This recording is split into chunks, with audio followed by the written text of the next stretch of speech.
Well, Bunky, welcome to the Gas Compression Podcast. I'm glad to have you on. I'm going to just get started by just asking you a few questions. I like to start out by asking my guests, how in the world did you end up in the gas compression industry to start with? Where'd you get your start? Well, thanks for having me, Michael. And I think it's a good thing you started this podcast. I pretty much started as a young man. I've always been a mechanic, working on tractors and such, and attended college and never finished. And I just wanted to work. And I got a job at a local machine shop that specialized in gas compression. Okay, where was that? That was in Giddings, Texas. That was a H&R machine. Okay. And like I say, they service the whole industry pretty much as you do. And from there, they put me in a service truck and booted me out in the field and threw me to the wolves. And at that time, the old school guys, they didn't really take you under their wing. You kind of had to prove yourself. Uh-huh. So I started a family, and traveling as part-time daddy doesn't work. So I landed a job in the rental compression business for Hanover. Okay. And where was that? That was in the Bryan College Station area. Okay. Pretty much all my roots are in Central Texas. Okay. So I stayed there for about 7 years, moved on to another rental company. It was Mid-Con Compression, which Chesapeake owned. And from there, moved to Valeris. And most of these companies have changed names. And 27 years later, I am at K&R Operating. Okay. And we're a third-party service provider, and we handle everything that you can think of, from rebuilds, overhauls, compressors, engines, emissions, coolers. We pretty much cover the gamut. So. And you're not mechanicking anymore. What do you do at K&R? I am mechanicking still. Oh, okay. So been a field tech for multiple years, and the traveling and being out and beating the bush, and I took the shop job building engines. Nice. I'm very happy with that, and I still go out occasionally and help with big projects or when we're shorthanded. Just whatever we got to do to make the job happen. Do you guys focus on any particular? You say your job now is in the shop rebuilding engines. At K&R, do you guys focus on one particular engine, or you guys rebuild anything? Is it the older stuff, all cat? It is everything from old school to modern. Okay. So it's very good because when you're in the rental side, most companies are stuck with one brand. Right. Some companies prefer Cat Ariel. Some prefer Waukesha GE. I mean, so on and so forth. And I've discovered when you're stuck in that, you kind of get tunnel vision. Whereas when you're third party, you get to see all our clients' equipment. And it can range from old Coopers to the most modern 3600s. I mean, when I started doing third party again, it really sharpened my skills back up, because I had to reteach myself some of the things I'd learned in the past. So you're down near Corpus Christi, right? Correct. What are you seeing? So I'm in Amarillo, and we do work in the Panhandle and the Permian Basin, and it is nothing but cat area packages. But what are you seeing down there? What are your customers mostly having you build and refurbish? In this area, there's a lot of old equipment, say old Joy compressors, White Superior driven. There's a lot of Cat Ariels, a lot of Waukeshas, but in this particular area, it's across the board. Okay. As you venture into other areas, and we do a lot of work in older plants. Okay. So we run very old equipment. Right. We also have the modern plants that we do a lot of work for, and they have 3600 dual drives, the electric motor combination. So it's a little bit of everything, to be honest. Good. Yeah. Well, I want to ask you some questions, because I know there's a lot of people out there in your position, maybe working with. I mean, do you have mechanics that work for you? No, I kind of do my own thing. You're out of the managing people business? Yes, sir. I learned a long time ago it's not for everyone. All right, that's very true. That's very true. What are do you guys have plenty of mechanics? I mean, or are you trying to hire more mechanics? How's that at K&R? We are trying to hire right now, and across the whole industry, that's a big issue. Is Right. finding talented, experienced help. Right. But when you do find it, man, it's a pretty penny because it's rare. So it is. Every company I've been with, it's been an issue because you just don't want a warm body out there working on your equipment. That's right. So let me ask you, that's part of the conversation I want to have because it's across the board. Doesn't matter if in Pennsylvania, the Permian Basin, down South Texas or Central Texas. That's always the issue. So go back 20 years. Was that the way it was 20 years ago? I mean, were mechanics just really hard to find? Not at that time. It seems like there was a whole different drive. I started with old equipment. My first rebuild in this industry was a 7042 Waukesha with dual mags. Oh, goes back a long ways. A long ways. And I say it was all old timers. Pretty much a lot of them I learned from some of the founders in compression. Wow. And they have slowly weeded out through the years. Yeah. And I consider myself fortunate to have been around those guys and to gain their knowledge. What do you think that we need to do as an industry? I mean, we'd say the same thing like in a machine shop, finding a skilled conventional machinist that wants to, come in and work in a job shop is pretty difficult to do. Just like a mechanic at a third party company that's doing rental compression. What do you think, as someone's been in the industry this long, what do you think we need to do to start attracting talent? I don't know. I'm seeing a trend of education increasing, which is a great thing. But they don't really cover the whole gamut. It's mostly focused on the modern equipment. Mm-hmm. A lot of the newer technicians, they're very excellent and very sharp with the new stuff. But the problem lies when they get sent on a job and it's an antique. So, and that's where guys like me, guys like you, we need to come in and try to educate these young people to sharpen their mind. On the older stuff. Correct. What do you, I mean, we don't have anywhere near here. I think the closest one we have is in Liberal, Kansas at Seward County Community College. And I know there's some in Oklahoma. How do you feel that the local community colleges are doing in terms of creating programs that might get people ready to go into industry?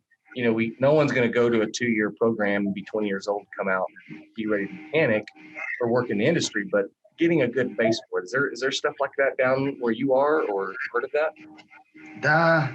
The only school that I've heard of so far is Oklahoma. I don't remember the name of it, but it is an institution that is directed towards this industry. Mm-hmm. Other than that, I've been fortunate. I've grown with the technology, and I have to thank my previous companies that I've worked for, because a couple of them were very into educating their people. So well, let's talk about that for just a second, because I want companies out there that are listening to this to understand what they can do better. And so as you came up, you worked for Hanover, you worked for Polaris, you worked for several people. What are some things that really helped you along your journey that people out there listening can do for employees coming up behind you? And it boils down to a strong background. Number one, take care of your employees. What does that mean to you? Tell me what that means to you. To me, it shows loyalty, and also educate your employees. The last vice president that I worked for, his biggest slogan was, he had a sign on his office that said, "What if we educate our employees and they leave?" Well, what if we don't and they stay? Oh, that's good. That's good. So that's pretty much what it boils down to. So Educated. Take that a step further. What does that look like for you? Is that going to hands-on training at the manufacturer, at a CAT aerial, all these different places that maybe offer training, or is that just the company itself coming up with training? What does that mean to you specifically? Most of these manufacturers offer training, and most companies have a training program. So you can sign your employees up. I've been to multiple hands-on trainings. I've been to Oklahoma at the Ajax, to Warren Cat, in Waukesha and Houston, and all hands-on training. And a lot of them were very, very helpful. Take, for instance, the Caterpillar School. The ULBs were fairly new, and we would have class during the morning. During lunch break, they had a 3508 ULB in the basement. Instructor would booby trap it and would send us down there in groups to diagnose it. And that was, things like that are just very helpful. There's no better way to learn than that hands-on kind of atmosphere. Yes, sir. You can talk to me all day long, but until I put my hands on it, it's worthless. Right. Do you see any of that going on anymore? Yes. Okay. Yes, they still offer multiple educational institutes as far as manufacturers. And what's some of the biggest changes you've seen in the natural gas industries? You've been working for 27 years in the industry? Yes, sir. What are some of the biggest changes you've seen? I would say technology. A lot of us older guys that are used to the old magneto engines and tattletales and such, we found it very bad at first because they just seemed complicated to us. Yeah. But as time goes on, I greatly see the benefits of it. Number one is because of the emissions. So you take an old engine and it is so hard to tune it because they're tightening up on our emissions. With the modern ones, they don't use O2, they read NOx. And you can do everything electronically. You can tune it and you can dial in on it. And you can get to your 0.5 gram levels. Right. And it's almost impossible to meet with the old equipment. Right. Do you guys see that? Do you guys get a lot of pressure down there on emission stuff? Norm Shade had talked a lot about that on our first episode. Yes, sir. It's pressure everywhere. And natural gas is the cleanest fuel that we have. Right. But it seems that I don't know, they're starting to tie our hands a little bit more and more. And it's yeah. Is there much drilling going on where you are? It's been slow. Of course, this past year it was very hard on everyone. Right. But we are starting to see a turnaround. All of our field techs are extremely busy right now. That's the reason why we're on a hiring spree. Good. But not so much new projects. My wife is a landman. Okay. And she's having a hard time. And that's why? There's just not any work around here for her. There's no new project starting. So she's out of state right now working for that reason. Okay. But she's at the beginning of the industry and I'm at the tail end. So we kind of That's good. So emissions has been one of the biggest changes you've seen over the last 27 years. How about where do you think we're headed in the next 5, 10, 15 years? Politics aside, because we all know in Washington that could determine a lot, but as far as just working in the industry and mechanicking and doing work for this industry, what do you think it's going to continue? Emissions are going to be the big thing we got to watch. That's hard to project, really. I say they keep getting tighter and tighter, and technology is keeping up with it. So they're keeping a leash on that part. far as that goes in our industry, anyone who's been in it long enough knows that it's never plateaued. It's never been stable. It's a roller coaster ride. Right. You see these cycles, politics aside, but it seems to happen every 4 years for some reason. So, other than that, I don't know. I'm going to assume the technology is going to keep growing. I don't see a downfall to that. I mean, there are a lot of benefits to it. Used to back in the day, you had to wait for someone to call you and tell you a machine was down or something was wrong with it. And now you can fire your laptop up and you can see every gauge and every reading on it. So you can pretty much stay at home. Right. Working from home's not as hard anymore. Correct. Did you do a lot of that? I mean, when COVID happened last year, did you guys have anything to work on? How did you all navigate that? We did. But a lot of these companies, they shut down. They didn't want contractors in. Right. That's what we found out. Yes. And to me, it just seemed like a knee-jerk reaction. Now, I understand pumping the brakes and being precautionary. But at the same time, you cannot slam on the e-brake and shut everything down. We learned that, I think. And I don't know. They pretty much got to the point that if they had a failure, they would leave it down until they had time to handle it in-house. Yeah. And a lot of contractors like us. Yeah.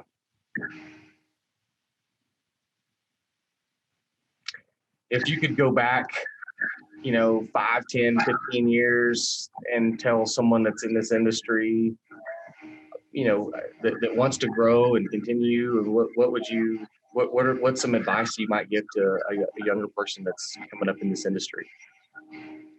Well, number one, be happy with yourself, and you have to love what you do.